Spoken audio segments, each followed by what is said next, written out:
Sabíeu que Sant Narcís és advocat pel mal d'orella?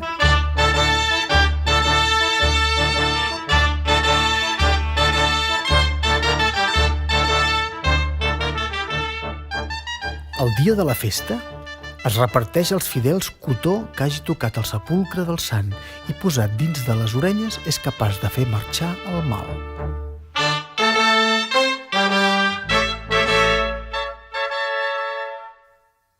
També a Sant Narcís els veneraven els mestres llantiers, els oliaires i els gerrers.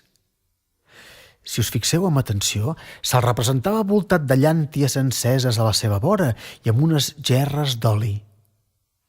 I això passava perquè, segons la tradició, a totes les esglésies on va oficiar i intervenir Sant Narcís no calia mai encendre les llànties ni omplir-les mai més d'oli, ja que s'encenien soles i omplien miraculosament. Els que fan coques i la gent de cuina en general invocaven Sant Narcís perquè el menjar no es passés i no hi caiguessin mosques.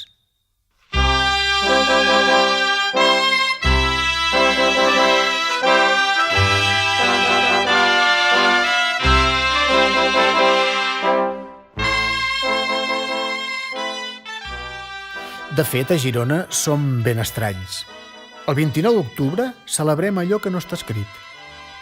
La gran majoria de pobles d'aquest país fan aparèixer les seves llegendes, dracs, bruixes, àligues, no sé, animals mitològics. Però ves per on, els gironins ens hem dedicat a glorificar un petit insecte emprenyador i força lleig sense cap mena de gràcia, pobra bèstia. Ja sabeu de qui parlo, oi? Sí, la mosca. Efectivament, no hi ha gironí que no se sàpiga de memòria la llegenda de Sant Narcís i les mosques, però potser hi ha encara algun despistat que no la coneix o per algun motiu incomprensible no la vol conèixer. Però comencem pel principi.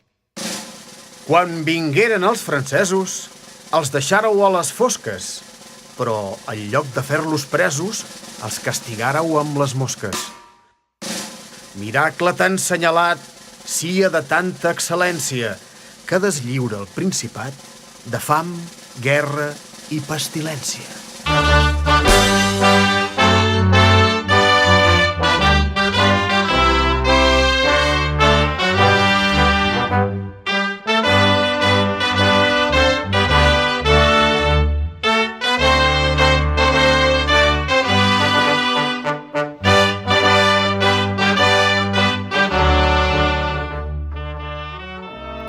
Girona ha estat assetjada en moltes ocasions i permeteu-me una mica d'història, que sempre va bé. Va ser assetjada el 793 i també el 827.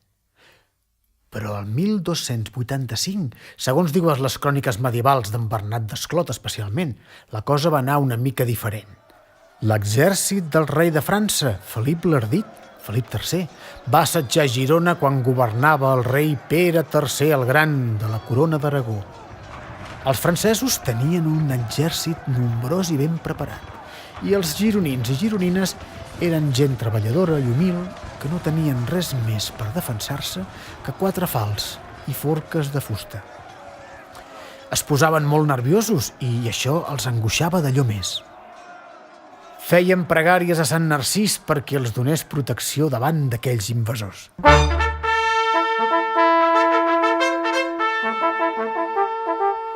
Però les muralles de Girona estaven ben fetes i varen poder impedir l'entrada dels soldats. L'exèrcit va decidir atacar, cremar i destruir les cases de fora muralla i l'església que hi havia allà. Varen robar, insultar i oprimir els vilatans comportant-se de manera ignominiosa i salvatge.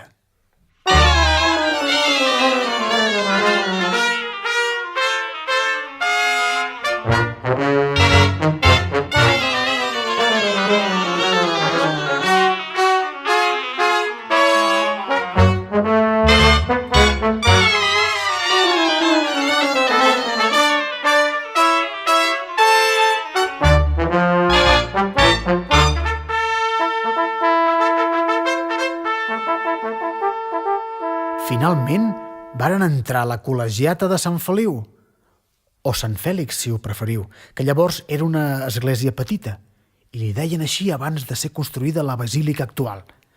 Van profanar el sarcòfag on es trobava el cos de Sant Narcís, van trencar un dels braços i fins i tot van escampar les restes del sant pels carrers de Girona. No cal dir que allò va precipitar els esdeveniments.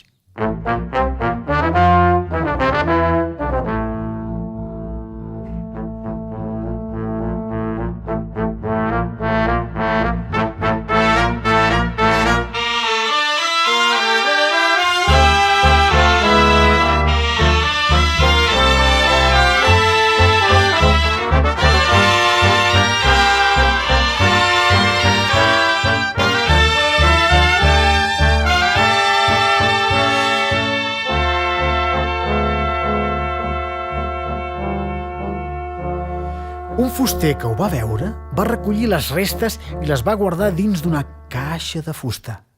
I llavors, sense saber com ni de quina manera, van començar a sortir unes mosques gegants verinoses de la mida d'un aglà i van tirar-s'hi com a llops damunt dels francesos i francès que picaven moria al moment, enmig de terribles dolors i recargolaments.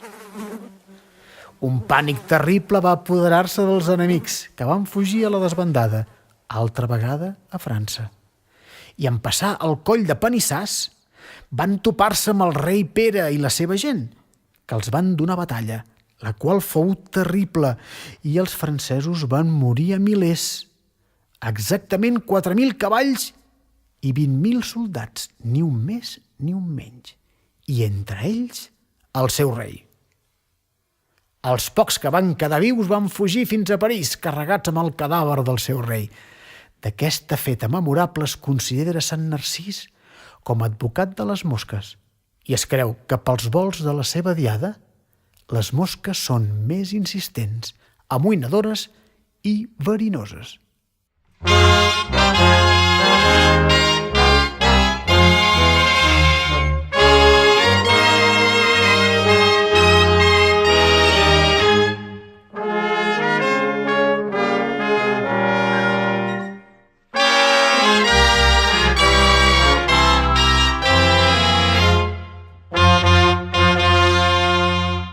De fet, la llegenda acaba aquí, i segur que hi ha moltes versions diferents. És normal perquè una llegenda passa de pares a fills de forma oral. Però ves que no sigui perquè cada any fa la fredorada de Sant Narcís que mata totes les mosques? Bé, totes ben bé no. En deixa sempre unes quantes perquè puguin atacar els francesos si fos cas que tornessin. I si ho tornen a provar un altre cop, a Girona no ens calen armes de destrucció, ni exèrcits d'elit per defensar-nos. Tenim un exèrcit de mosques molt ben preparades. Tant que fins i tot sabem que les mosques per Sant Narcís a cada picada en maten 6. I per això diem que per Sant Narcís cada mosca val per 6.